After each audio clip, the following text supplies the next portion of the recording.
In January of 2020, in foresight of the upcoming elections in the United States, we saw a wave of movements across the then presidential candidates in the Democratic Party, along the lines of consolidating the tech companies, which by and far are becoming too big. This wave was being led by a major candidate for the primaries, Elizabeth Warren. She wanted to break down and split Amazon, Google, Facebook, and Apple. That wave did die out with Senators Warren and Sanders as well as Andrew Yang dropping out of the race. But it has gotten back up with the antitrust hearing that just took place by the House Judiciary Committee, and it had the four major CEOs, Apple's Tim Cook, Google's Sundar Pichai, Amazon's Jeff Bezos, and Facebook Mark Zuckerberg to testify in Congress. I am Gurmeet, and in this episode, we would be diving down into the growth of these tech firms and the monopolistic behaviors these have exhibited in the past, and discuss whether they are becoming too big and what measures should be taken to curtail the same without hurting the respective economies.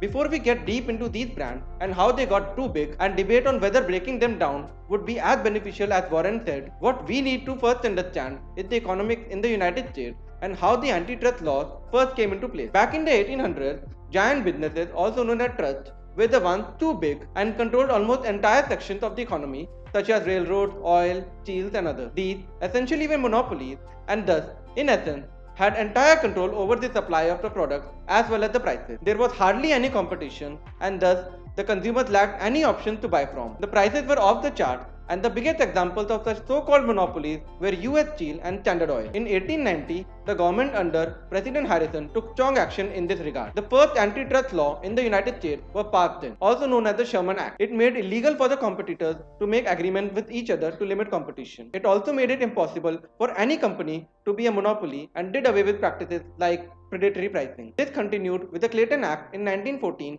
which stopped mergers and acquisitions that were happening in order to stifle the competition. And with the Federal Trade Commission Act in the same year, the FTC in the country got the authority to investigate such practices happening in the country. We are currently at an inflection point in history. A new, fast-growing Silicon Valley is crashing up against the slow old government. Everywhere, we are seeing the power and influence of the big tech being questioned. By the European Union, Google was recently fined a sum total of $1.7 billion for their anti-competitive behavior. We recently saw a heavy pushback against the merger that happened between T-Mobile and Sprint. Facebook still is under a heavy scrutiny after all that about the company has come to light. Spotify has attacked Apple on the front of unfair treatment. In its lunatic whipsawing between companies, issues, and conspiracy theories, the latest antitrust hearing resembled nothing so much as an endlessly scrolling social media feed. Every question shouted, every answer interrupted, nothing truly ventured, and very little learned. Polarized and polarizing. You want to look away, you can't look away.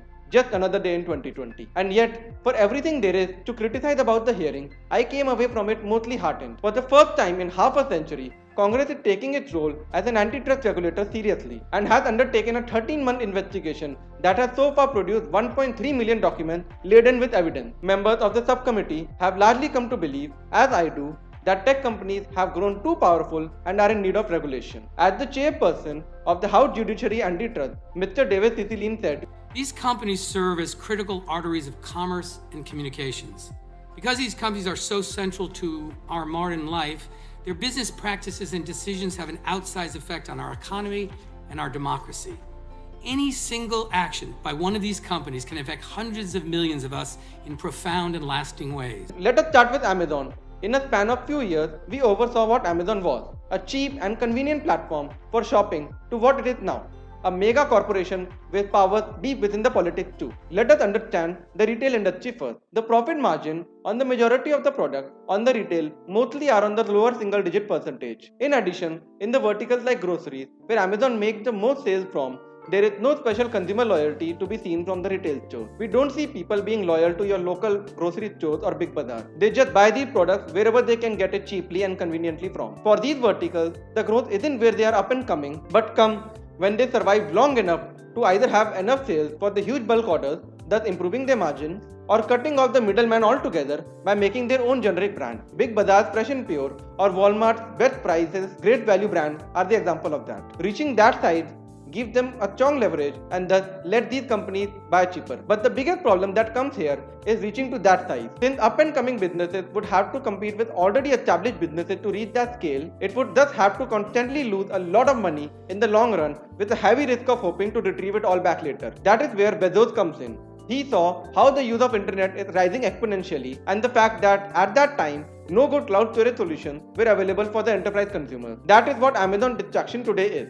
Amazon Web Services. Now, if we look at Amazon and its total revenue, you would pretty much see what you would expect. That it is mostly an online store with AWS as its side business. But that's where it gets interesting. Looking at Amazon by its profits, AWS now accounts for around 60% of the company's net income. It alone makes even more money than corporations like McDonald's even. Yeah, Amazon does sell us a lot of USB cables and mouse pads, but that isn't where the money is. AWS is the camouflage Amazon uses to make the company look good and hide how much it actually is losing. Amazon gets to subsidize this complete online store business with AWS, and that's how, one after another, we see Amazon entering new industries and instantly get to dominate them. It is played by a fundamentally completely different set of rules, and it's a lot easier for Amazon to expand, especially if it's not worried about the profit at all. The company is touching more money than ever, but just never keeping it. Profit for Amazon as a whole has stayed around zero since it is mostly focused in the growth aspect. Amazon is big, dominant and pursuant to killing a lot of competitors, but due to its low prices, their predatory pricing techniques have been under the radar when it comes to antitrust laws till now. Now you, as a consumer, might be thinking, how does it matter to you? If a company uses its humongous size to save you money, after all, according to consumerism, it should be a good thing, right? No, this isn't a fair way to evaluate this situation. When it comes to the local grocery stores or your big bazaar or Walmart, they aren't burning out money from an insanely profitable side business to subsidize your bananas or your cereals. Here, the Amazon products aren't winning because they are the best, but because they are marginally subsidized by a completely unrelated thing. At some point, Amazon also realized that it has a huge platform advantage on its side too. It has all the consumer data and thus has a strong headway into what consumer products are sold the most. Using that data most effectively, what they created is their own generic brand, Amazon Basics, which sells everything from keyboards to pens. They have even been able to bring down companies with high sales on their own platform by bringing their own marginally subsidized product of the same. Amazon refers to third-party sellers as internal competitors. We've interviewed many small businesses, and they use the words like bullying, fear, and panic to describe their relationship with Amazon. We were a top bookseller on Amazon.com, and we worked day and night very hard towards growing our business and maintaining a 5-star feedback rating. Most importantly, this business feeds a total of 14 people. And as we grew, we were shrinking Amazon's market share in the textbooks category. So now in retaliation, Amazon started restricting us from selling. They started with a few titles in early 2019, and within 6 months, Amazon systematically blocked us from selling the full textbook category. We haven't sold a single book from the past 10 months or probably more. We were never given a reason. Amazon didn't even provide us with a notice as to why we were being restricted. There was no warning. There was no plan. She told us that they sent more than 500 separate communications to Amazon, including to you, Mr. Bezos, over the past year. There was not a single meaningful response. Do you think this is an acceptable way to treat someone that you described as both a partner and a customer? No, Congresswoman, and I would like to talk to her. It does not at all to me seem like the right way to treat her. Moving away from Amazon to the next entity in question, Apple. Here the situation is completely different altogether. Apple's major product is iPhone, which runs iOS, an in-house operating system, and has Apple's own app store as the sole platform to get its application from. Apple also has in-house applications for services such as news, music, cloud and more, and definitely doesn't have to pay 30% of its in-app purchases to anyone, which any third-party application on the platform has to. Now, for businesses like gaming, cloud infrastructure, streaming and more, they generally earn a lot, considering the 1.3 billion users it gets access to. But the music industry specifically runs in a completely different manner. Music streaming in the digital media industry, it was grocery is in the retail structure. The third-party providers, such as Spotify, had such low margins that paying 30% of its earnings from the platform tends to break its entire business structure. Now, even if Apple doesn't make money off Apple Music or Apple News, which it certainly does, the fact that these services are the default on the iPhone are much easier to use and very well polished to get along with the entire Apple ecosystem, entices more and more people to use the same instead. Apple doesn't need to make money off these applications. Spotify does. This is the entire Amazon versus retail situation all over again. Now you may ask, hey, it's simple. A consumer can instead switch platforms if it wants to. But this isn't entirely true either. A consumer makes one unrelated choice, like buying an iOS device or an Android, and then makes the choices of its music app, cloud storage app, and more dependent on the same. That customer, prior to buying the device, doesn't know what he or she is getting into. And this lock-in ecosystem is what Apple hugely benefits from. This integration of Apple extends even further on. You can now buy the next iPhone with your Apple card, download Apple Music to listen music to, read news on the Apple News, back your data on iCloud, and watch TV shows on Apple TV+. But this integration has a huge benefit for the consumer that outweighs the negative. This cohesive integration provided by Apple promises higher security with stringent focus on data privacy and makes the devices much easier to use with each other. Some of you might disagree on this and might find having choices a worthwhile trade-off for privacy and security, but this doesn't reduce the value for the rest of the consumers who choose Apple for the very reason. Apple is the sole decision maker as to whether an app is made available to app users through the Apple Store. Isn't that correct? If it's a native app, yes, sir. If it's a web app, no. Okay, thank you. Throughout our investigation, we've heard concerns that rules governing the App Store review process are not available to the app developers. The rules are made up as you go. They are arbitrarily interpreted and enforced and are subject to change whenever Apple sees fit to change.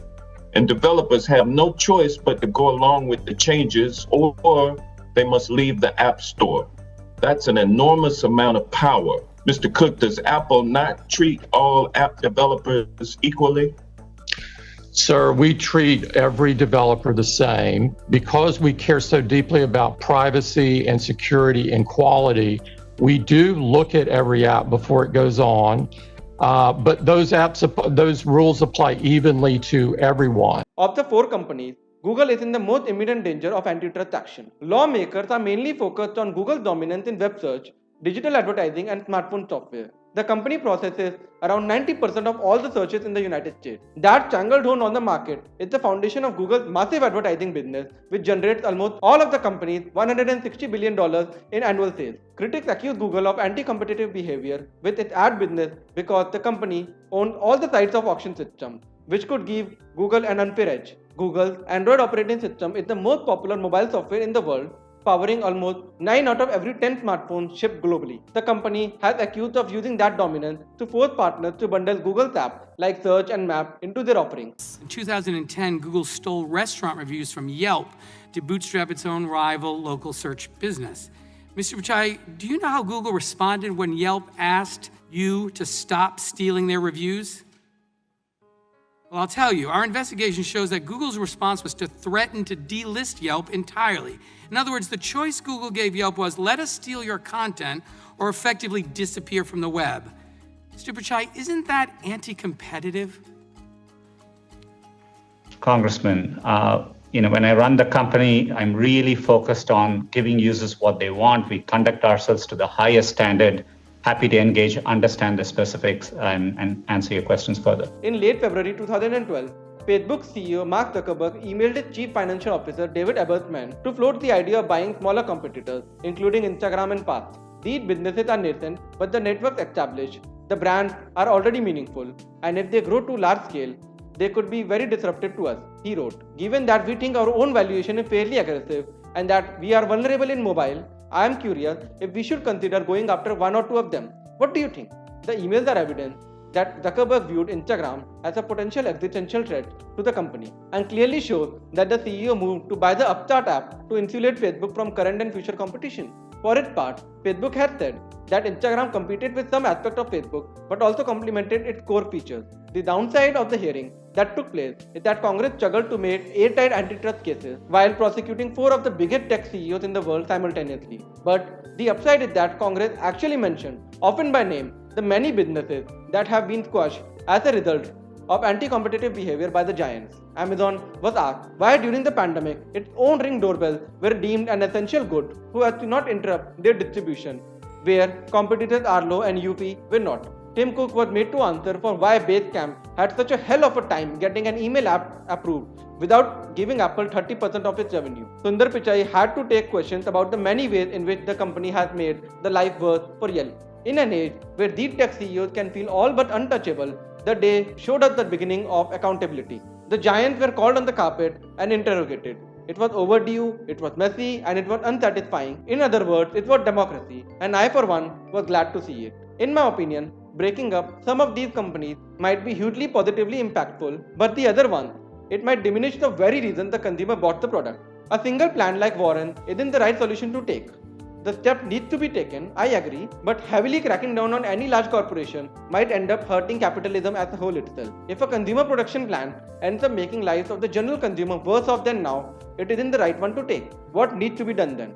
That is a difficult question to answer. A few simple ideas could pave way for a better economic reform plan though. An expansion in the scope of the qualification of an anti-competitive behavior could be a good first step. Low prices shouldn't necessarily mean that the consumer isn't harmed, but closed down markets like App Store aren't necessarily a bad thing either. A gentle balance is needed to be made here. Secondly, a closer look is needed to be taken on mergers and acquisitions happening all around us. We all notice young startups spring up, gain traction, and then get bought up by Google, Microsoft, or Amazon, never to hear from them again. Society would instead be much better incentivized by higher competition instead of massively polarizing plans to gain headlines. What the current and the future governments need to do is give a closer look and gently work on the same. Focus on consumers' interests at large while also looking out for the corporation trying to raise their political influence. It is a thin and delicate thread to walk on, surely, but I hope this gets done soon without hurting the consumers. In the end, I am left with the word of Representative David Cicilline as he ended the hearing. These companies as they exist today have monopoly power. Some need to be broken up, all need to be properly regulated and held accountable. We need to ensure the antitrust laws first written more than a century ago work in the digital age. When these laws were written, the monopolists were men named Rockefeller and Carnegie. Their control of the marketplace allowed them to do whatever it took to crush independent businesses and expand their own power. Well, the names have changed, but the story is the same. It was not nearly enough, but it was true, and it was a beginning. This is not the end. It is not even the beginning of the end, but it is perhaps the end of the beginning. Thank you for tuning in. See you next.